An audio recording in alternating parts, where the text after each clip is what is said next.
और उसके लिए हमें साइंस का मतलब ये नहीं है कि साहब जिसके पास बीएससी हो एमएससी हो उसने साइंस पढ़ रखी है। आर्ट्स भी एक साइंस है। किसी चीज को हम जब क्रमबद्ध रूप से अध्ययन करते हैं तो वो साइंस होती है। कॉमन सेंस जहाँ लगाते हैं, जो कानून को तोड़ा जाता है जहाँ पे, उस जगह को हम कहते हैं वेटनेस, जहाँ पर लॉ, कानून, लॉजिक, कॉमन सेंस और साइंस, ये कौन से साक्ष्य ऐसे हैं जिसको तुरंत जो है कलेक्ट कर लो, वरना समय के साथ वो डाइल्यूट हो जाएंगे या जब तक नहीं पाएंगे तब तक वो साक्ष्य बचेगा ही। तो सबसे पहले तो घटनास्थल हम इसे कहेंगे। तो घटनास्थल के बारे में मेरे जो मेंटर है उन्होंने एक चीज कही थी कि जहाँ पर लॉ, लॉजिक और साइंस ये तीनों एक जगह आ जाएंगे वो घटनास्थल है।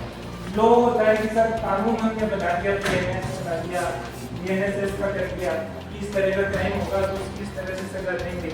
इस डॉक्यूमेंटेड जो हमारे पास डू और डोंट्स हैं, वो नियम है, कानून है, लॉ है, वो जहाँ टूटता है वो हम कहते हैं कि साहब आपराधिक घटना घटित हुई है। अब वो आपराधिक शुरू की है और इसमें जो एफएसएल का काम है, एफएसएल में साक्ष्यों को किस प्रकार से प्रिजर्व किया करके भेजा जाए, क्योंकि अगर साक्ष्य सही तरह से प्रिजर्व नहीं होंगे तो उसमें रिजल्ट्स आने की संभावना कंपैरेटिवली कम हो जाती है। और सही तरह से साक्ष्य को एकत्रित करना और ज़रूरत पड़ने पर तुरंत एफएसएल की टीम को बुलाना, घटनास्थल को किस प्रकार सुरक्षित रखा जाए ताकि घटनास्थल में किसी प्रकार की छेड़छाड़ ना हो या घटनास्थल कंटामिनेट ना हो, ये इन सब पॉइंट्स पे बताया जा रहा है।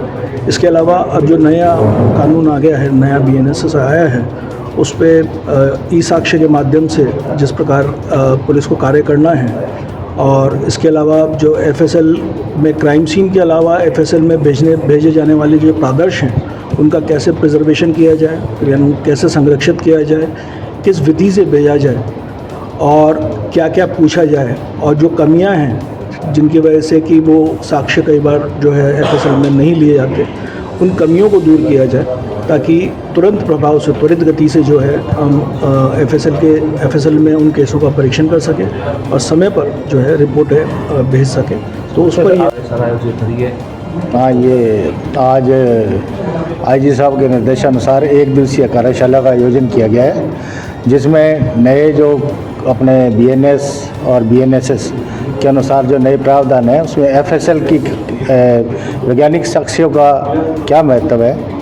तो इस संबंध में एफएसएल की टीम, हमारे एडिशनल डायरेक्टर साहब वेंकटेश जी और उनकी टीम सुरेंद्र जी और हेमराज वर्मा जी, ये भी आए हुए हैं। तो इस रेंज के एडिशनल एसपी से लेके एसआई तक के अधिकारी, अनुसंधान अधिकारी भी आए हुए हैं, जो आज एक दिन का प्रशिक्षण प्राप्त करेंगे।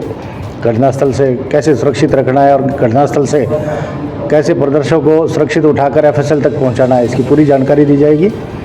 और इसका इम्प्लीमेंट ये अपने फील्ड में जाके, अपने कार्य में जाकर करेंगे ताकि अनुसंधान का स्तर काफ़ी अच्छा हो सके। किस तरह का मदद जी, मदद किस तरह से करेगी? ये मतलब सही तरह से साक्ष्यों को प्रिजर्व करना, उठाना और उसको सही तरीके से एफएसएल तक पहुंचाना ताकि बेटर और सही रिजल्ट मिले।